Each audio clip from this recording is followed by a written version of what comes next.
Breaking news చూస్తున్నాం. పవన్ కళ్యాణ్ మొదటి నుంచి తెలంగాణ వ్యతిరేక అని తెలంగాణ జాగృతి అధ్యక్షురాలు కల్వకుంట్ల కవిత విమర్శించారు.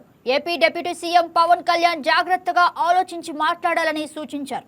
తెలంగాణ నాయకుల దిష్టికలతో కోనసీమ పాడైందని పవన్ అంటున్నారని, కోనసీమ మాదిరిగా తెలంగాణ కావాలని కోరుకున్నామని కవిత అన్నారు. తెలంగాణ, ఆంధ్ర రాష్ట్రాలు బాగుండాలని ఎప్పుడూ కోరుకుంటామని చెప్పారు. మరి ఇప్పుడు కాంగ్రెస్ ప్రభుత్వం వచ్చింది, వాళ్ళు అదే చెప్పొచ్చిండ్రు, మేము అమరవీరులను గౌరవిస్తామని చెప్పిండ్రు.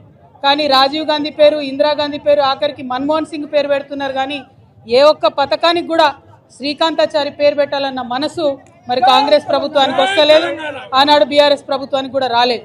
ఈ ఒరవడి మారాలి, నిజంగా త్యాగం చేసినటువంటి వాళ్ళ పేర్లు చరిత్రలో నిలబడాలి. దానికోసం మనందరం కూడా ప్రయత్నం చేయాలి. ఒక పక్క మన బిడ్డలు రాష్ట్రం కోసం మన ప్రాణత్యాగం మనం చేసుకుంటే, సినిమా యాక్టర్ అయిన పవన్ కళ్యాణ్ ఆనాటి నుంచి ఈనాటి వరకు మనకు వ్యతిరేకమే. ఇవాళ కూడా ఆయన మాట్లాడుతున్నాడు, తెలంగాణ నాయకుల దిష్టి కళ్ళతోని కోనసీమ పాడైందంటున్నాడు. మనం ఎన్నడూ దిష్టి పెట్టలే. కోనసీమ బాగుంది, కోనసీమ ఎట్లుందో అట్లా తెలంగాణ కావాలనుకున్నాం తప్పితే ఏనాడు కూడా తెలంగాణ బిడ్డలకు మనసు చిన్నగా ఉండదు, పెద్దగా ఉంటుంది, పెద్దగా ఆలోచిస్తాం. మేము ఇప్పుడు కూడా చెప్తా ఉన్నాం, పవన్ కళ్యాణ్ గారు మా రాష్ట్రం ఏర్పడి 12 సంవత్సరాలైంది. ఈ 12 సంవత్సరాల్లో మేము ఎప్పుడు కూడా ఒకటే మాట అన్నాం, జై తెలంగాణ, జై ఆంధ్ర అన్నాం. తెలంగాణ ఎంత బాగుందో ఆంధ్ర కూడా బాగుండాలన్నాం.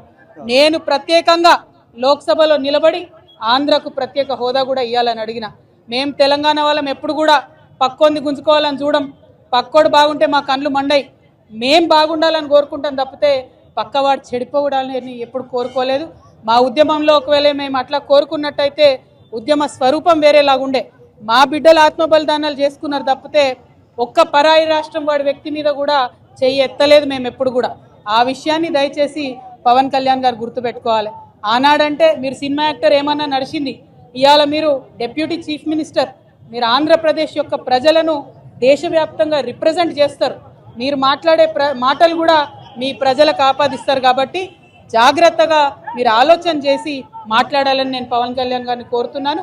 మరి అదేవిధంగా రాష్ట్ర ఉద్యమంలో అమరులైనటువంటి వారికి మరొకసారి మనస్ఫూర్తిగా నివాళులర్పిస్తూ, ఉద్యమకారులకు సంబంధించి 250 గజాల జాగా, పెన్షను, అదేవిధంగా గుర్తింపు కార్డు ఏదైతే కాంగ్రెస్ ప్రభుత్వం ఇస్తాన్నదో డిసెంబర్ 9 నాడు ఖచ్చితంగా అనౌన్స్ చేయాల్సిందే.